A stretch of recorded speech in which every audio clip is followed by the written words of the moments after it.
Technically, you can't visit Gerudo Valley as Child Link. There's a lot that goes unsaid about where they've been. And from Eiji Aonuma's perspective, if you came up with the whole story of Ocarina of Time, which he did, you'd want to explain what happens as a consequence. Gee, it's almost like Majora's Mask is an infamously unfinished game or something.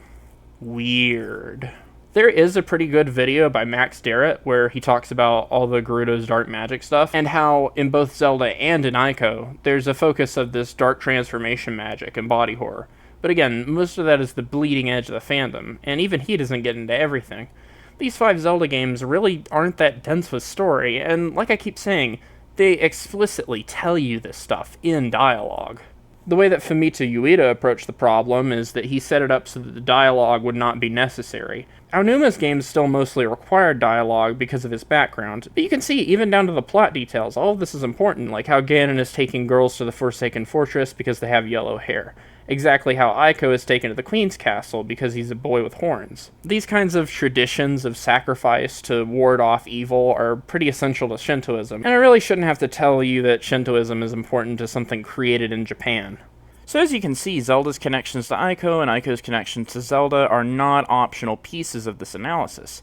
Even in Vinny's case, I actually don't think he meant to say that Ico and Zelda aren't connected, and what he really meant was just for chat to not watch the gameplay expecting Zelda, which is a good primer. But when he recognizes the Bridge of Eldin quote, as he's watching it, you can tell he instantly regretted the way he worded it.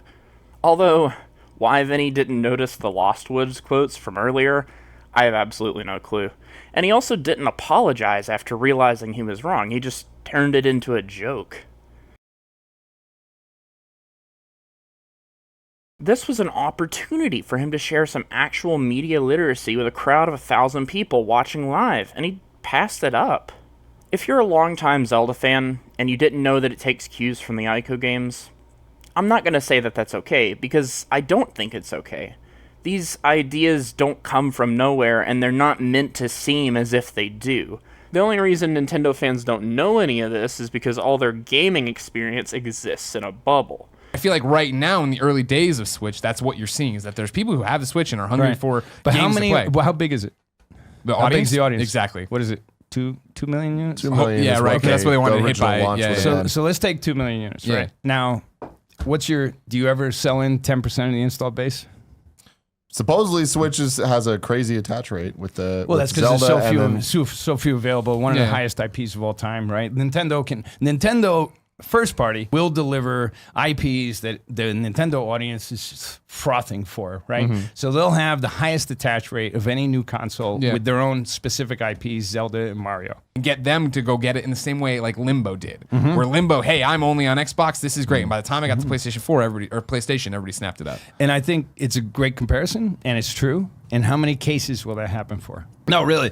Who really, by the end of the life of the Wii, who else was making money on the Wii aside from Nintendo?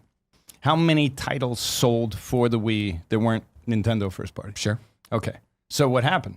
So they started basically evaporating third-party support, right? Then we get to Wii U. What happened?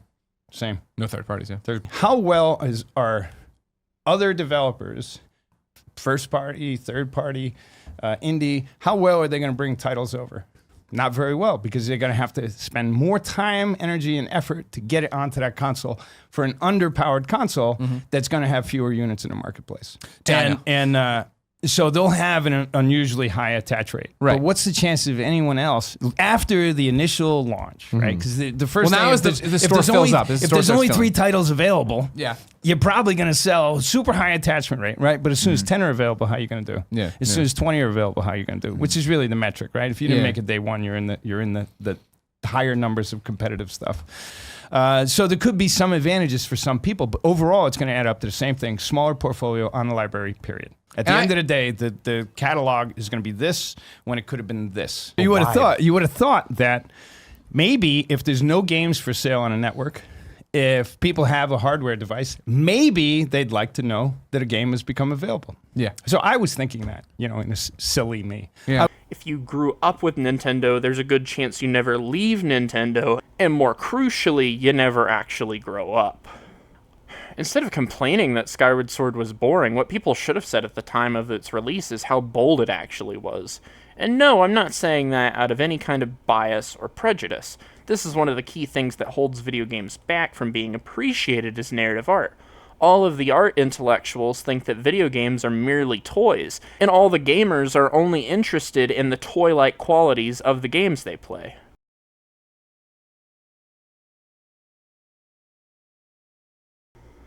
I'm not even the first person to complain about this reactionary approach to story-driven games on Vinesauce, and it's not an irrelevant issue either. It's been happening recently.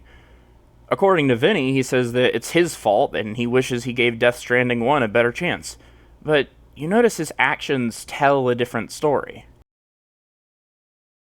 Now, have I ever played a video game purely for fun? Of course I have. Have I ever stopped playing a game purely because I wasn't having fun? Yeah, it happens. But those are emotional reactions, and they're selfish reactions. A large constituency of gamers, including Vinny, don't seem to realize how dangerous this is. By far the biggest emotional insecurity with this is the never-ending fake debate about linear versus open-world games. If you ask people who do why they like open-world games, chances are they'll say something about freedom. Okay. Freedom to do what exactly? A video game is a curated experience. At no point during any game is the player ever in control of their experience. Freedom is not part of any field of design. Now, some say that moving is the closest thing to being free, but freedom itself is not an idea. It's an emotion born out of a desire to identify with emptiness and aimlessness. Freedom is just another word for nothing left to lose.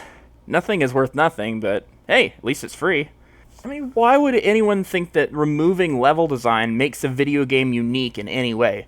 It just turns it into a pointless tech demo with no challenge, no meaning, just walking from point A to point B for hours. If you're someone who truly enjoys open world level design, I have to stress that you are not being entertained by an artist's imagination. You're just caught up in your own.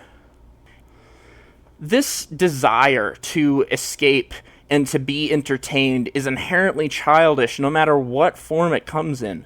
And you shouldn't be proud that you use cigarettes or video games or porn or anything. I'm not saying that you can't do those things, okay? Life's not easy. I get it. But I'm saying that when you do, you probably shouldn't brag about it. I'm just going to say right now that I don't know what Vinny thinks or what he believes, but his actions as of current don't exactly illustrate significant progression of his emotional maturity. Vinny, you've built an entire career off playing video games on the internet. And again, you're not stupid. I know you're not. If this is something that's important to you, you need to sit up straight and act like it. Stop covering your ass, stop being ironic and self-deprecating, and just own it, man. Having humility and being mature really shouldn't be high bars to clear, but I guess that's where we are today.